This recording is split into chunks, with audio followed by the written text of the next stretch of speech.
Let me, on behalf of the Jamaica Constabulary Force, especially the Commissioner of Police, welcome you to this press conference. This press conference is being called against the background of the celebration of World Anti-Corruption Day. Officially, the day, which is celebrated under the auspices of the United Nations, is set for Sunday, December 9. However, we are being a little bit previous, and we are holding this press conference, the JCF press conference on anti-corruption, to bring you up to date on what we are doing, the policies, and also the performance indicators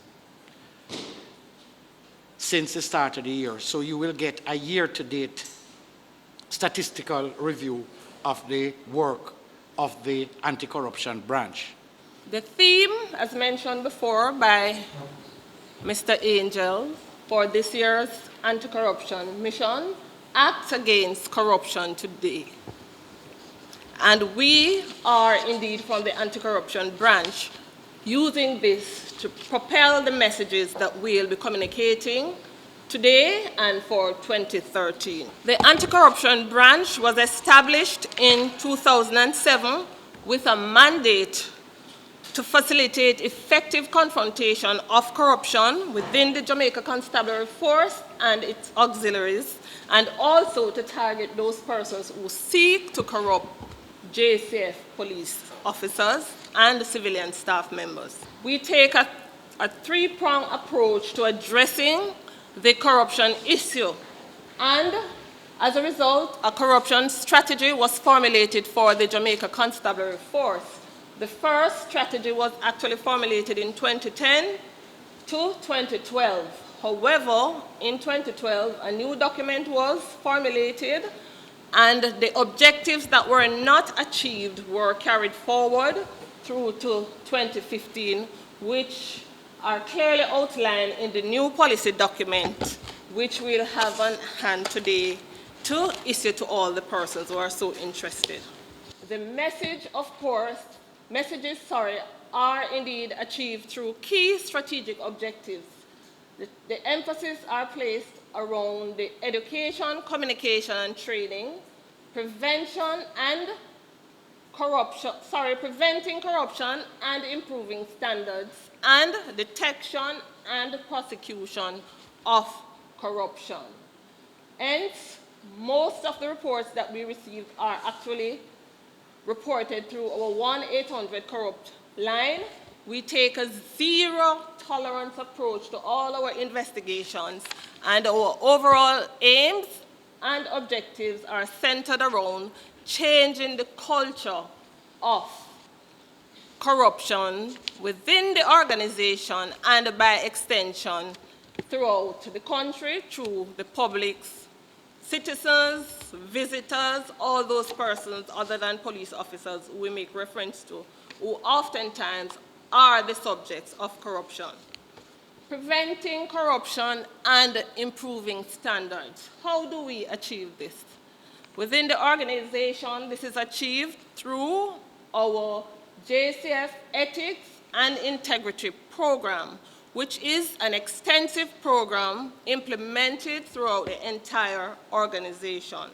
This is done through thorough vetting of all police officers, polygraphing, which was introduced in the Jamaica Constabulary Force in 2008, performance review by commanding officers and line managers of all police officers under their charge, and ethics committee interviews where most persons are interviewed for sensitive jobs, for promotion, or when there are reports of corruption made against them. We have an ethics and integrity framework which governs the overall operations and administration of the ethics committee.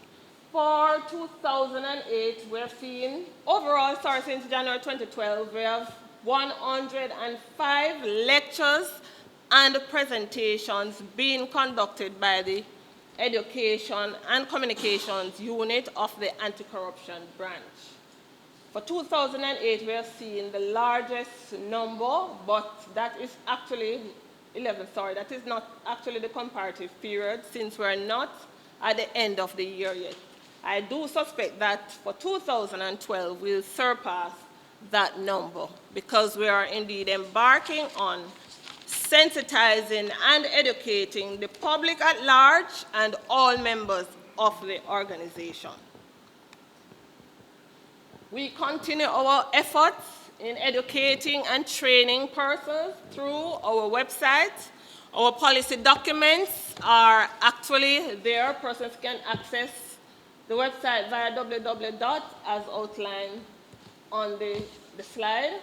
Also, we have recently created a Twitter page which we're using to target our young people. We believe that the young people are not being reached. Hence, the Twitter page was introduced so we can target them so that they can be a part of the fight in addressing corruption. In 2011 March, we host the first regional law enforcement anti-corruption conference, which was indeed a very successful venture, detecting and prosecuting. Most of our operations are driven by intelligence and reports received via 1-800 corrupt line. We have been successful at apprehending, arresting, and prosecuting those persons, or most of those persons, against whom these allegations are made. The 1-800 corrupt line was established basically because we had an issue with the citizens having the necessary confidence to convey or to pass on information to the police. It is monitored offshore, and the opportunity for someone to trace the caller the scope for them to trace where the calls have originated is so high that persons would not venture into trying to find out where or who is the source of the information. Hence, we have reaped significant succession since the establishment of this. And because of as indicated by our successes to date, we believe that the citizens are gaining adequate confidence, hence they are communicating any act of corruption that they encounter, resulting in the significant arrest and prosecution since the establishment of the anti-corruption branch. The chart, depicts the total number of reports received since the introduction of the 1-800 corrupt line. For 2009, we have 90 reports, 2010, 58, and since January to November 2012, we have 129. When you look at the period for the year 2011 and the period January to 2012, we have seen a decrease. However, the decrease can mean different things. We have not conducted an analysis really, but it can be interpreted differently. The statistics for 2008 to November 2012, as it relates to JCF members being targeted, is as follows, as you're seeing there. The number of JCF members charged since 2008 was 56. 2009, 42. 2010, we have 36 persons charged and 57 arrests. For 2011, we had 65 persons charged with 41 arrests. And for 2012, January to November, we arrested 54 persons with 39 of them being charged.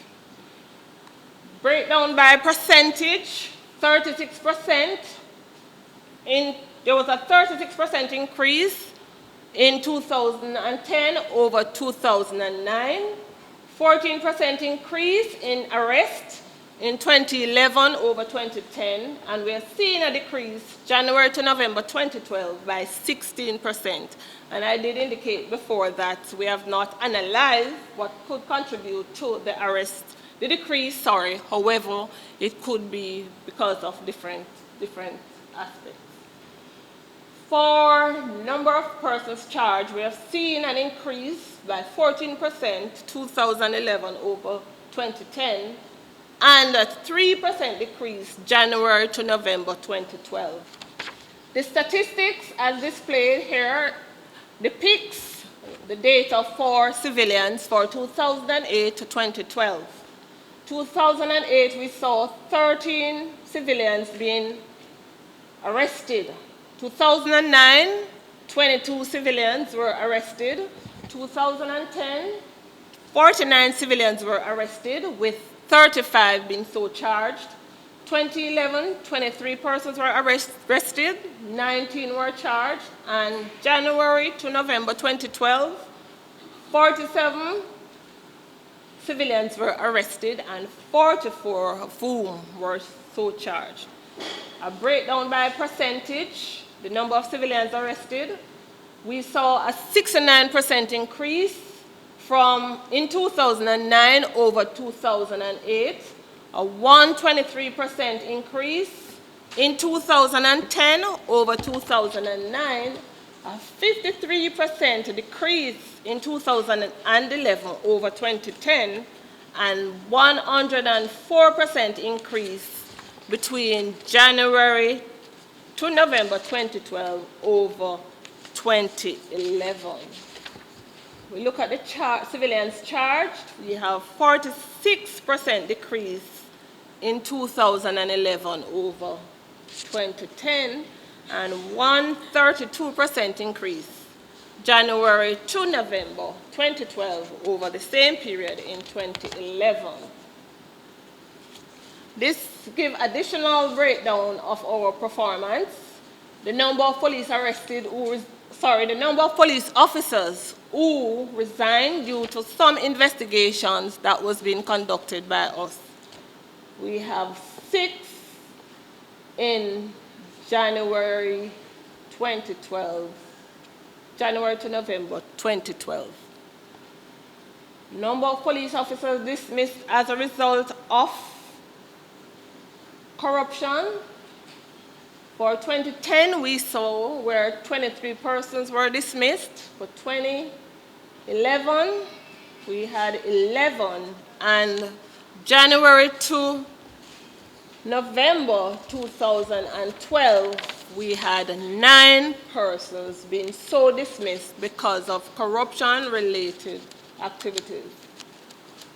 Number of police officers retired in the public's interest, we had for 2010, 28, for 2011, 2, and for January to November 2012, we saw 15 persons were so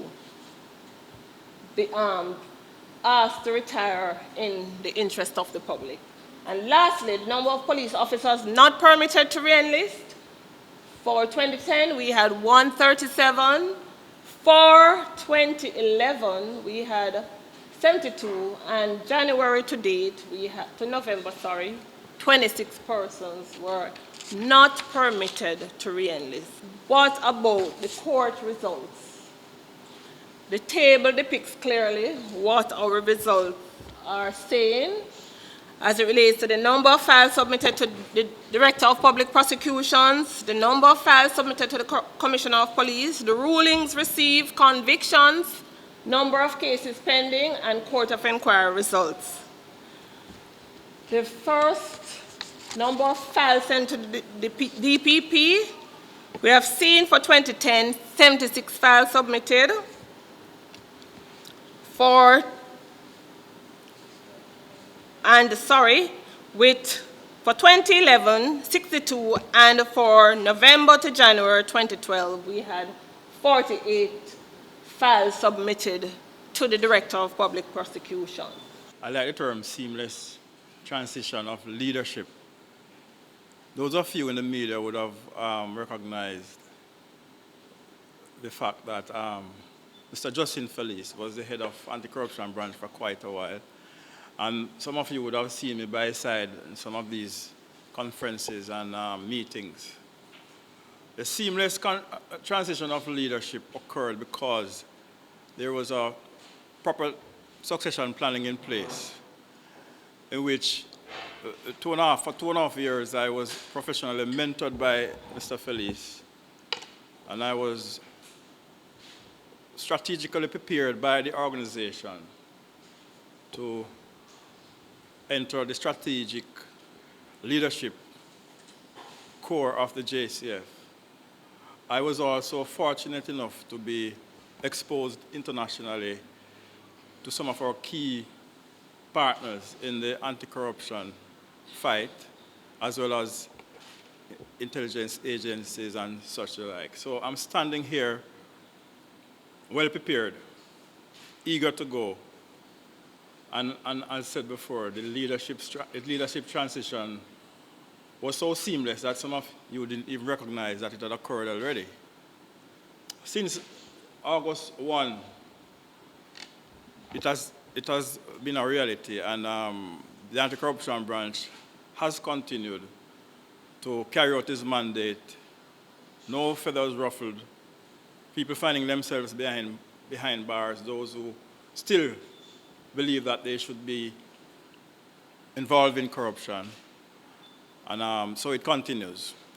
Mrs. Gloria Davis Simpson would have explained the various achievements throughout the year and some of the challenges that we faced as a branch. And we continue with the job, and we continue facing the challenges, not daunted, encouraged and focused and robustly going forward. She mentioned quite a number of figures. I won't want to bore you too much with figures. In terms of our education program, we have disseminated over 11,000 ethics and integrity policies, copies of ethics and integrity policies to our membership and partners who are interested in supporting our drive against corruption. We have also reached out to over 3,000 members this year, and another over 2,000 last year. So the education program is continuing in a very effective way. We are seeing some changes in terms of how the membership is reacting to the efforts of the anti-corruption strategy. We are seeing less, getting the feedback from the community and from within. We are seeing less incidents of bribery on the streets. Those of you who drive now will see less police officers trying to take a thing. I know it's still happening. We are still arresting some. We are also seeing a shift from that into extortion. We are seeing an increased number of members being arrested for extortion. In the last couple of about two months, 9 to 10 weeks, we have arrested about 7 members, which I don't think we have arrested that amount for the entire 2011. So we are seeing a shift in that area. We are also seeing, Mrs. Davis Simpson would have explained the amount of people that were arrested. So far, January to November, over 100 people have been arrested. 54 of those are police officers, 47 are civilians, members of the public, members of the society. The same society who's calling on the JCF to clean up its act. A large number of people are still involved in corruption, are trying to corrupt members of the JCF. The irony of the situation is that members of the society are still attempting to corrupt our members. Whilst we are trying to deal with our corrupt members, members of the society are not helping. Well, I should say some members. So I'm calling on our society to assist us in cleaning up the JCF. And one of the ways that you can assist is to stop corrupting. Another way is to speak to us. Whenever there's an approach or an attempt to corrupt, to bribe or to solicit bribes, please call us. We will take the action. But don't add to the problem by you yourselves attempting to corrupt our members. Please. We'd have also mentioned the expansion of the polygraph program. And I say program because it's not just the polygraph unit that is being expanded, it's the entire program. Mrs. Davis would have mentioned a selection process that took place earlier this year, where 4 members of the JCF were selected and 2 members of the JDF were selected to attend polygraph training in Canada. Come January next year, 2 members will go from the JCF and 1 from the JDF. And following that, the other 2 from the JCF and 1 from the JDF.